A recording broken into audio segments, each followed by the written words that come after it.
76 tahun kita sudah merdeka. Tentu kita tahu bahwa kemerdekaan tanah air tidak akan terjadi tanpa adanya sebuah perjuangan. Dengan menguras ilmu dan menumpahkan darah, mereka berjuang untuk mewujudkan Pancasila dalam kehidupan bernegara. Sebagai rasa syukur awal tahun, saya ingin mengajak pemirsa untuk mengingat kembali bagaimana perjuangan para pahlawan. Saya Angela Ketini Wiradi, bergerak dalam diplomasi, bergerak dalam perang oleh The Daily Yesteryear.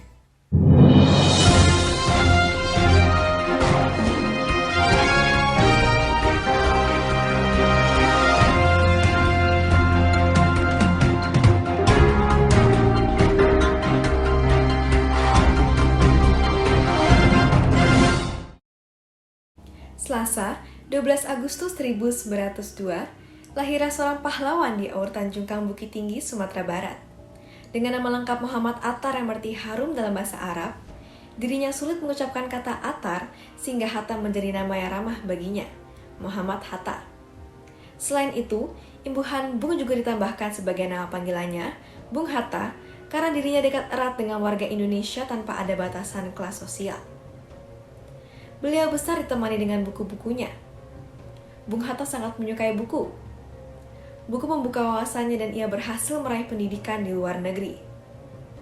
Dari masa sekolah, beliau telah membela tanah air melalui organisasi pemuda seperti Perhimpunan Indonesia di Belanda. Jalur organisasi dan diplomasilah di mana ia bergerak. Dari banyaknya kritikan dikemukakan, pidato, karya tulis maupun koran, banyak tokoh besar yang tertarik padanya karena begitu dalam dan rasional pemikiran yang dicurahkan. Proklamasi kemerdekaan Indonesia menjadi bukti keterlibatannya dalam memperjuangi kemerdekaan. Setelah kejatuhan Jepang kepada sekutu, Soekarno, Bung Hatta, dan Ahmad Subarjo pergi ke Dalat untuk dikabarkan bahwa Jepang kalah perang dan akan memberikan kemerdekaan pada Indonesia. Pemuda-pemuda Indonesia juga menekankan keduanya agar segera memproklamirkan kemerdekaan tanpa campur tangan Jepang. Bung Hatta dan Ahmad Subarjo menyusun naskah proklamasi dengan menyumbangkan pikiran secara lisan kepada Soekarno setelahnya.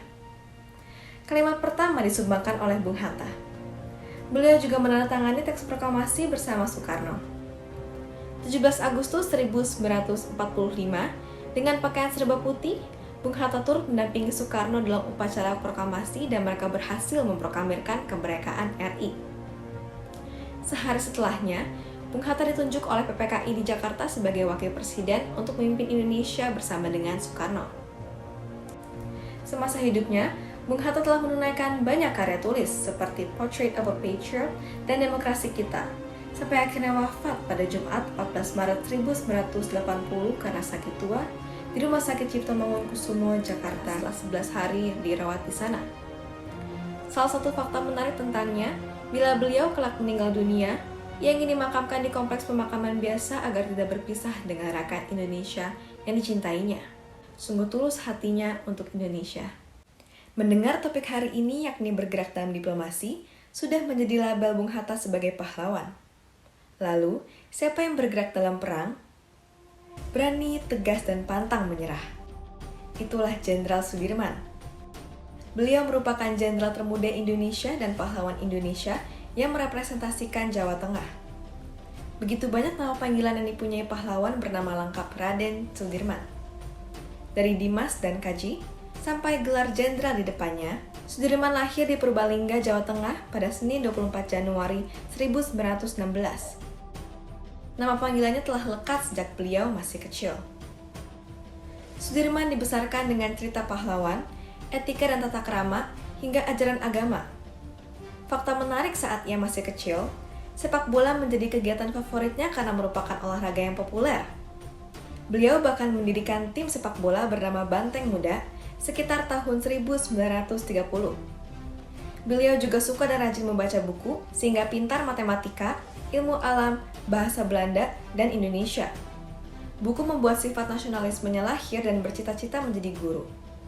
Alangkah indahnya cita-cita tersebut diwujudkan, bahkan menjadi kepala sekolah dasar Muhammadiyah. Setelah beliau diangkat menjadi Panglima Besar TKR, beliau menjadi pejuang kemerdekaan Indonesia secara de facto dan de jure. Karena Belanda ingin menguasai Indonesia kembali, Sudirman mencetus dan memimpin perang gerilya. Perang dimulai pada 14 Desember 1948. Meski beliau sakit tuberkulosis, ia mampu memotivasi bala tentara dan memberikan strategi perang yang baik, yakni taktik gerilya. Strategi tersebut dioperasikan secara bersembunyi, berpindah tempat dan tiba-tiba untuk mengelabui lawan. Dari Jawa Tengah hingga Jawa Timur, mereka berhasil memundurkan Belanda.